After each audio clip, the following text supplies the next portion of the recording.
دونوں یہاں تشریف لائیں اور صحیح بات.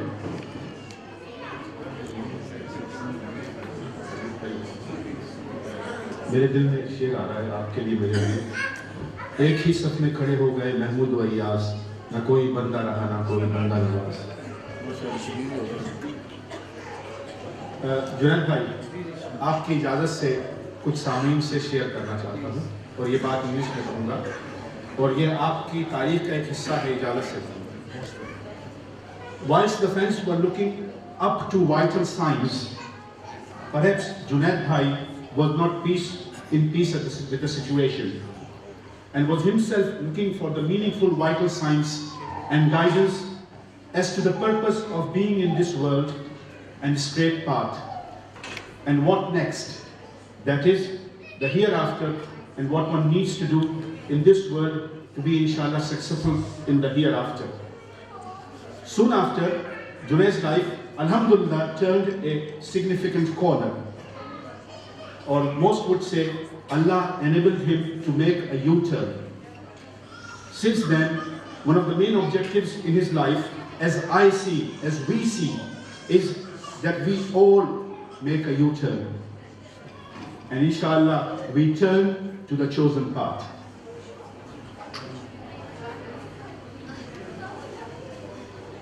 MashaAllah, Junaid's presence here amongst us this evening is yet another of his good deeds. This time in the cause of supporting Al-Habib Welfare Foundation to inshallah help the orphans, widows, the poor and the needy. Alhamdulillah, because of your fikr, commitment, perseverance and deeds, you are now internationally recognized as one of the 500 most influential Muslims in the world. In the light of all this, we all feel honored, really, from the bottom of our hearts. We all feel really honored to be entrusted, particularly Shabir Bhai and myself, by Al-Habib Welfare Foundation to welcome you here. And secondly, doubly honored to welcome such a distinguished personality and committed Muslim as your kind self. Junaid Jamshed, welcome to you here, and may you and we have a pleasant and successful evening, and may Allah reward you and us. Ameen. آمین. You turn لیتے ہوئے دل پاکستان سے اللہ ہونے لگا ہے. Junaid Jamshed, welcome on the stage. اور ایک گلدستہ میرے بیٹے آپ کے لیے لے کے آئے ہیں خصوصی طور پہ. ایک مرزا سے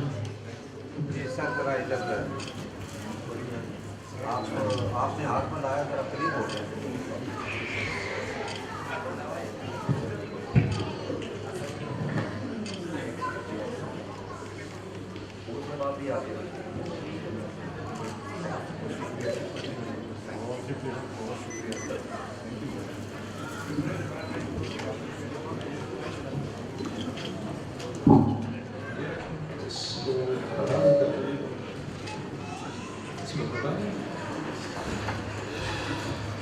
بسم اللہ الرحمن الرحیم. نحمدہ ونصلی علی رسولہ الکریم. قابل احترام بھائیوں، دوستوں، میرے بزرگوں، علماء حضرات، مولوی اسلم صاحب، آپ کے رفقائے اعلیٰ، شیفی شہر کے معزز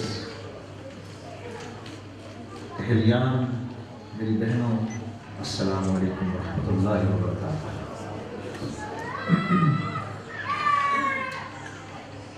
اس محبت کا اور عزت افزائی کا بے حد شکریہ، بے حد شکریہ.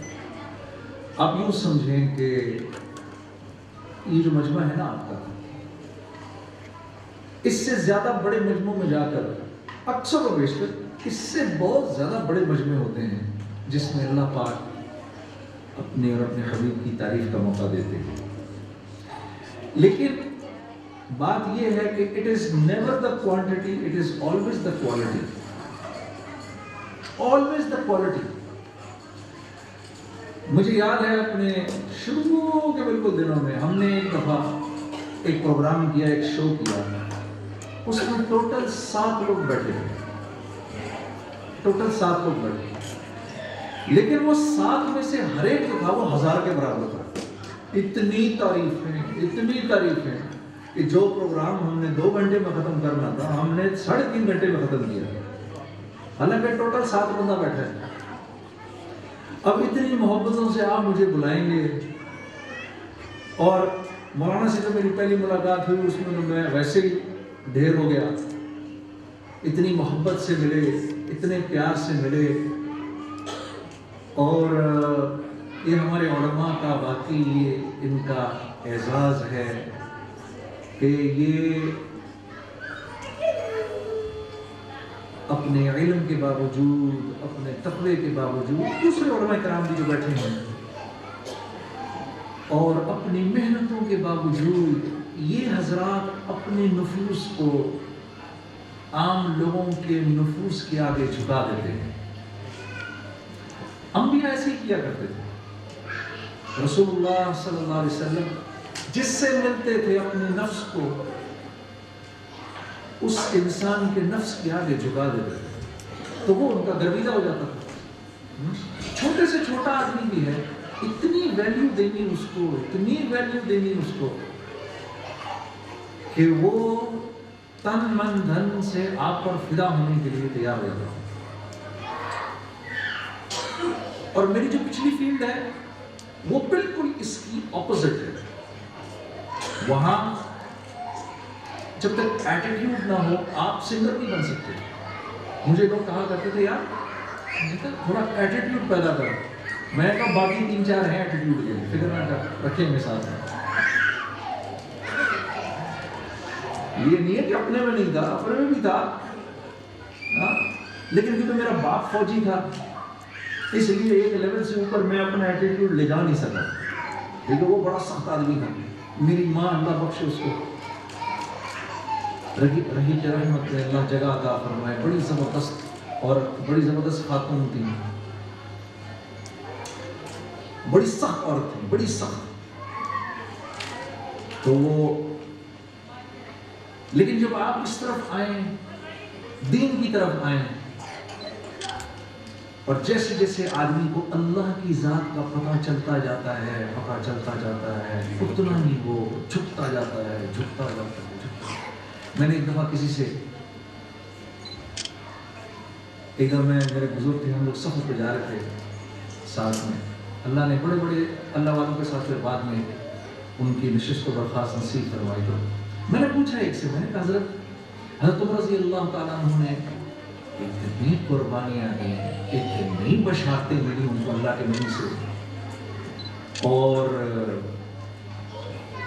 ان کے دور کے اندر دین اتنا پھیلا، اور ان کی اپنی زندگی جس زہد میں گزری، اور نمبر 40 پہ تھے، 40 میں تھے جب اسلام قبول کیا، نمبر 2 پر پہنچ گئے۔ ہاں، کیونکہ نمبر 1 کو اپنا ٹارگٹ بنایا، تو اس لیے ٹارگٹ چھوٹا نہیں بنانا۔ ہاں، دین کی لائن میں ٹارگٹ بنانا ہے ٹاپ مین کو، دنیا کی لائن میں ٹارگٹ بنانا ہے سب سے نیچے والے کو۔ ہاں، تو پھر اللہ صبر کی بھی توفیق دے گا، شکر کی بھی توفیق دے گا۔ اگر شکر کی توفیق ملے گی تو پھر آسمان سے براہ راست ملنا شروع ہو جائے گا۔ ناشکری آئے گی تو جو نعمتیں ہوں گی بھی ان سے بھی نفع نہیں اٹھا سکے گا۔ تو تھے نمبر 40، پہنچ گئے نمبر 2 پر۔ ہاں، اور اللہ کے نبی صلی اللہ علیہ وسلم ایک دن مسجد میں داخل ہو رہے ہیں تو دائیں طرف حضرت ابوبکر صدیق ہے، بائیں طرف حضرت عمر رضی اللہ تعالیٰ عنہ، اور آپ نے فرمایا قیامت کے دن میں اٹھوں گا تو ایسے ہی اٹھوں گا، میرے دائیں طرف ابوبکر ہوں گے، بائیں طرف عمر ہوں گے۔ ایسی ایسی جس کو بشارتیں ملی ہوں کہ عمر کی زبان پر حق بولتا ہے، عمر جس گلی سے گزرے شیطان اس گلی کو چھوڑ کے بھاگ جاتا ہے۔ مسلمانوں نے پہلی جہری دعوت دی تو تب دی جب حضرت عمر رضی اللہ تعالیٰ عنہ نے اسلام قبول کیا۔ ہاں، اور حضرت عبداللہ بن مسعود فرمایا کرتے تھے کہ عمر کا اسلام